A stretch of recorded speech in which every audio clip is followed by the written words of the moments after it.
Hello students, आज आपण 10th standard जॉमेट्रीसाठी important questions for board exam पाहणार आहोत. क्वेश्चन 13 पहा. If triangle A B C similar triangle P Q R. काय दिलेलं आहे पहा आपल्याला. ट्रँगल ए बी सी आणि ट्रँगल पी क्यू आर हे दोन ट्रँगल सिमिलर आहेत and A B is to P Q is equal to 2:3. आणि आपल्याला या दोन ट्रँगलच्या करस्पॉन्डिंग साईडचा रेशो दिलेला आहे 2:3. आणि आपल्याला काय फाइंड करायचं आहे, या दोन ट्रँगलच्या एरियाचा रेशो आपल्याला फाइंड करायचा आहे. आता या ठिकाणी मी रफ फिगर काढलेली आहे. ट्रँगल ए बी सी आणि ट्रँगल पी क्यू आर हे दोन्ही ट्रँगल सिमिलर आहेत. ए बीची करस्पॉन्डिंग साईड कोणते आहे, P Q. A B is to P Q या दोन करस्पॉन्डिंग साईडचा रेशो आपल्याला दिलेला आहे 2:3. आणि आपल्याला या दोन ट्रँगलच्या एरियाचा रेशो फाइंड करायचा आहे. आता आपल्याला या ठिकाणी ratio of areas of similar triangle हा थिरम यूज करावा लागेल. काय आपला थिरम, जर दोन ट्रँगल सिमिलर असतील तर त्यांच्या एरियाचा रेशो हा त्यांच्या करस्पॉन्डिंग साईडच्या स्क्वेअरच्या रेशोशी इक्वल असतो. हा थिरम आपल्याला यूज करावा लागेल. म्हणजेच काय येईल, area of triangle A B C upon area of triangle P Q R is equal to A B square upon P Q square. हा थिरम आपल्याला यूज करावा लागेल. पहा, सॉल्व करू आपण एक्झाम्पल. प्रथम आपण गिवन लिहून घेऊ. काय काय दिलेलं आहे पहा आपल्याला. Triangle A B C similar triangle P Q R. A B is to P Q is equal to 2:3. Corresponding साईडचा रेशो आपल्याला दिलेला आहे. A B is to P Q is equal to 2:3. To find काय करायचं आहे पहा आपल्याला. Area of triangle A B C upon area of triangle P Q R हा रेशो आपल्याला फाइंड करायचा आहे. सोल्युशन लिहू आपण. Triangle A B C similar triangle P Q R. दोन्ही ट्रँगल सिमिलर आहेत. Therefore by theorem of areas of similar triangles काय येईल पहा. Area of triangle A B C upon area of triangle P Q R is equal to corresponding साईडच्या स्क्वेअरचा ratio. Corresponding side कोणत्या दिलेल्या आहेत आपल्याला, ए बी आणि पी क्यू दिलेल्या आहेत. म्हणजे काय येईल, A B square upon P Q square. Corresponding साईडच्या स्क्वेअरचा रेशो. आता A B is to P Q हा रेशो आपल्याला दिलेला आहे 2:3 म्हणजेच 2/3. याचा काय करायचं आहे आपल्याला, स्क्वेअर करायचा आहे. 2चा स्क्वेअर अपॉन 3चा स्क्वेअर. 2चा स्क्वेअर 4, 3चा स्क्वेअर 9. म्हणजेच area of triangle A B C upon area of triangle P Q R हा रेशो काय मिळाला आपल्याला, 4/9. आन्सर लिहू आपण. Therefore, area of triangle ABC upon area of triangle PQR is equal to 4/9. Next example solve करू आपण. Question 14 पहा. If tan theta is equal to √3 then find the value of theta. आता आपल्याला tan theta ची value दिलेली आहे √3. लिहून घेऊ आपण. tan theta is equal to √3 given. आणि आपल्याला काय फाइंड करायचं आहे, थीटाची व्हॅल्यू आपल्याला फाइंड करायची आहे. We know that tan 60 degree is equal to √3. आपल्याला माहिती आहे tan 60 डिग्रीची व्हॅल्यू किती असते, √3. याला देऊ आपण इक्वेशन नंबर 1 आणि याला देऊ आपण equation number 2. From equation 1 and 2 tan theta is equal to tan 60 degree. Right side equal आहे म्हणजेच लेफ्ट साईड इक्वल असणार आहे.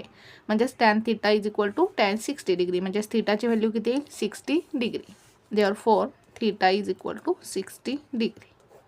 अशा प्रकारे आपल्याला हे एक्झाम्पल सॉल्व करायचं होतं. नेक्स्ट एक्झाम्पल सॉल्व करू आपण.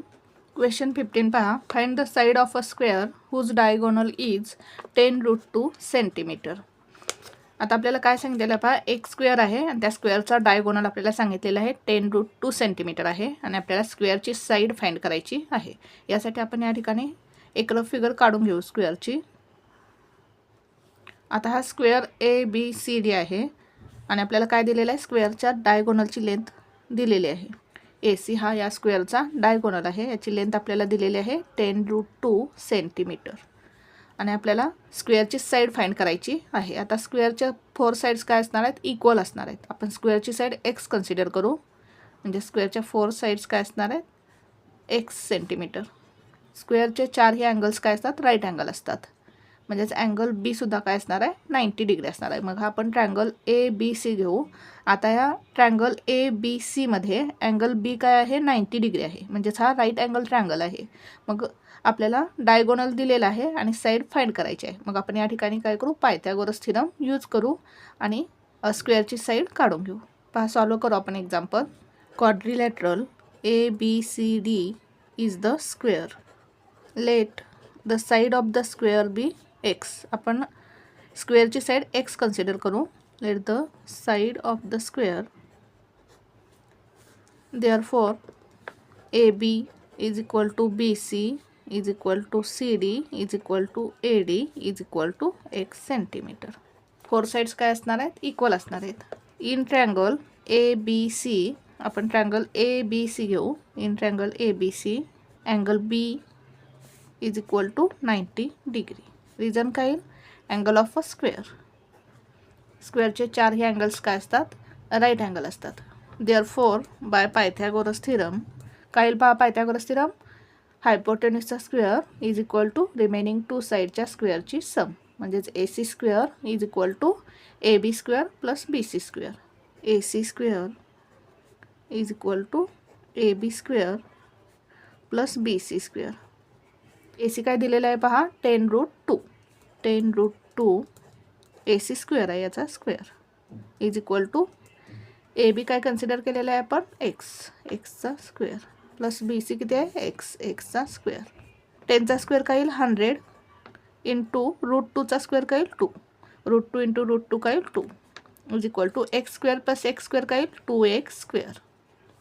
100 2 जार 200.